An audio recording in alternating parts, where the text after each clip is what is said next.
So Nabi Sallallahu Alaihi Wasallam came to teach us a way, a lifestyle, and an understanding that we all belong to Allah, we all come from Allah, and we all going to return to Allah. That we are travelers in this world, and whatever the traveler does is going to leave behind what he came with, and he's going to where his destination is. So like this, we are traveling from South Africa. We came maybe with 2 bags, 3 bags each. And everybody had their three bags, and with this we came into here. We're spending a period of approximately 40 days around here. And then we're going back with our bags to South Africa. We know our home is back in South Africa. So we didn't come here to paint and decorate the house, or cut the lawn, or do this, or do that, or upgrade this, or anything in life. We just came for a little short period of time, and because we didn't come to decorate our dunya here, we came to decorate our akhirah. So that is why we have to prepare for this. So this mission is what we came with. But likewise, if we utilize this time and we only decorate dunya, then what will happen? Then the time that we must go back to our home, we will go empty-handed. Why? Because the provisions we were supposed to be providing for the akhirah, we took nothing with us. So like this whole world is a test, and whatever we put on us and grow in the lands of this world, and whatever good we do in our life is what will benefit us in qabr and in akhirah. So this preparation of life is like this, that Nabi Sallallahu Alaihi Wasallam is teaching us in everything to bring sunnah in our lives. That if we bring the sunnah in our life, Allah will love us. Everything belongs to Allah. What we see belongs to Allah. What we don't see also belongs to Allah. Allah Ta'ala created gold and jewelry in the ground. Allah Ta'ala created the oil, created the fruits on top of the ground, created everything for us. Whatever we want in this life was created for us, for the benefit of mankind. But the problem is, in the benefit of mankind, Allah Ta'ala created mankind, which is all of us, for the love and only for Allah and the recognition of Allah. So we have a choice now. We always got problems in life. We say money is so hard, money is so difficult.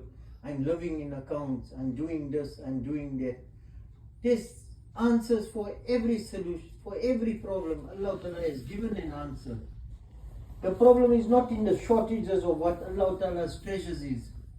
The problem is in our ability to understand how do we draw from the treasures of Allah Ta'ala.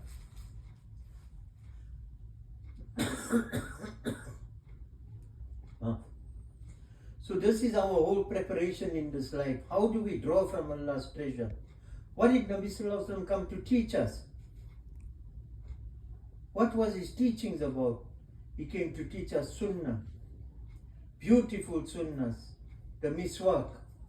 From the 70 benefits, one of the benefits is you will die with this kalima la ilaha illallah Muhammadur Rasulullah Sallallahu Alaihi Wasallam on your tongue. This is a kalima of effort. If you want to die with this kalima on your lips, you have to live your entire life with this kalima in your heart and in your life. You have to move and understand you can trust Allah.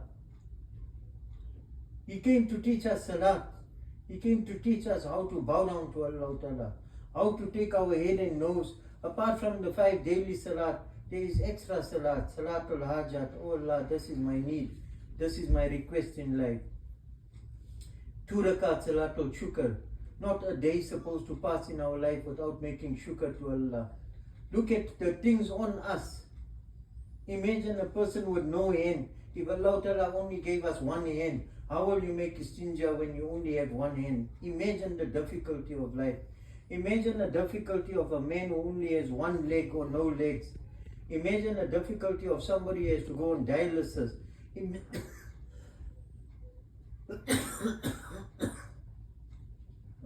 Imagine everybody in all these conditions that they have in life.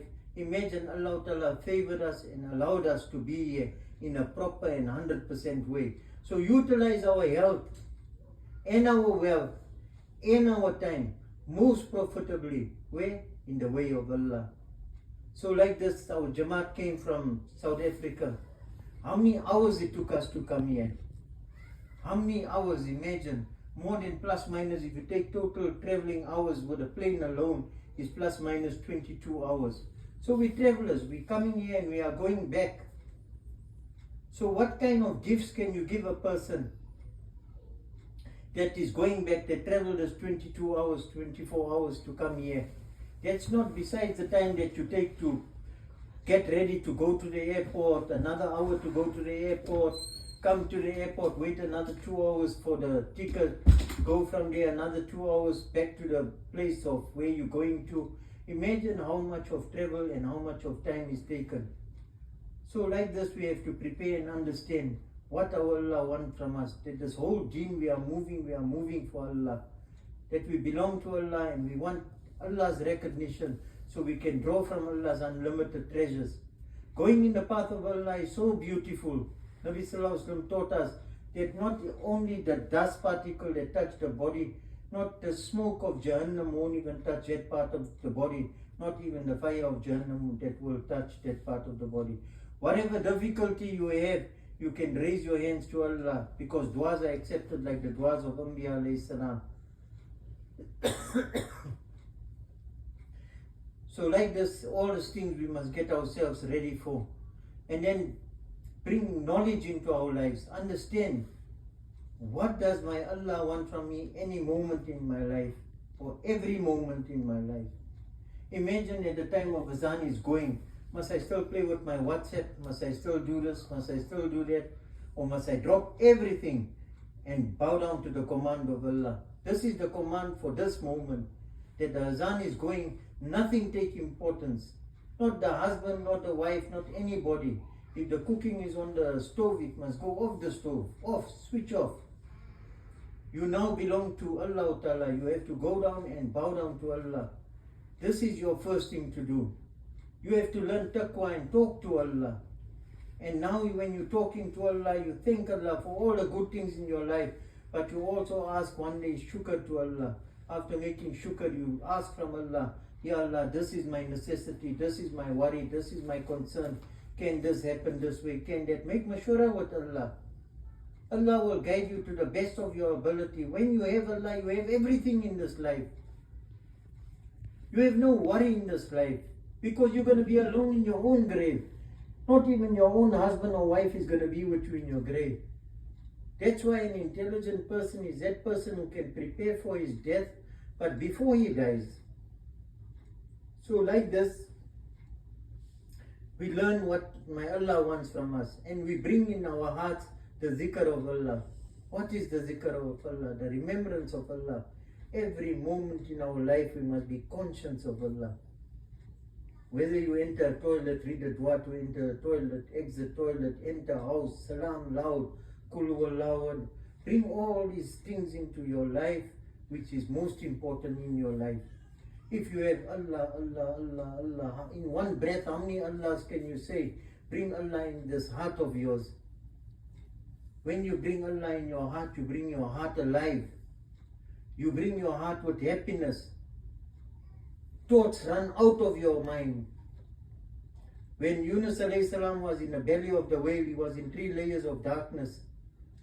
Darkness of the night, darkness of the ocean, because it's of such a deep level, and then darkness in the belly of the whale. Imagine he's there in the whale, and the whale is swimming approximately 40 days with him inside. The acid which is supposed to kill him and supposed to harm him is the thing Allah Ta'ala made as a nourishment for Yunus alayhi salam.